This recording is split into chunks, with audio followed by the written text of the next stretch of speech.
Başlayaq Nuray və Qəmbərdən. Uşaqlar, deyəcəm, siz hissəci yoxsa zaman olduğunu deyəcəksiniz. Yaxşı? Gəzdirdim. Zaman. Oxuyarsa. Oxuyur isə. Hə, yəni nədir? İsə. Hissəci. İzleyici. Qəmbər əyləş, sən arxaya keç. Fidanla Fariz. Yazmışdım. Zaman. Səhvdir. Hissəcik. Fariz əyləş. Sən birinci hissəcik deyirdin, çaşdırdı. Elnazla Məryəm. Gedilmişdi. İmişdi hissəcik orada. Zaman. İmiş zamandır. Dey nədir? Gedilmişdi. Hissəcik. Sən əyləş Məryəm.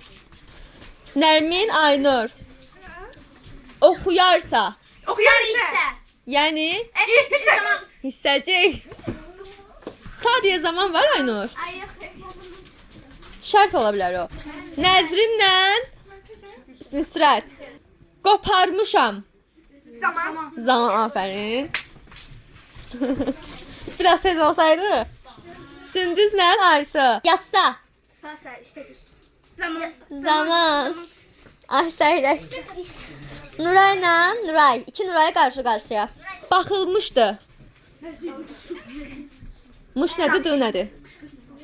Mış zaman idi istədik. Dı idi birinci Nuray dedi. Afərin Nuraya. Elnazla Fidan. Gedəndə. İstədik. Heç biri yoxdur. Bu çaşdırmalı sualıydı. Nəzrinlə Nərmin. Getmişəm. Zaman istədik. Zaman. Zaman. Birinci o dedi. Sən dedin. Sündüzlə Nuray. Oxuyurdum. Zaman. Yox istədik, mən istədik. Sayılmadı. Zaman sürüşəcəyiniz bu da cavab vermədi. Baxmışam.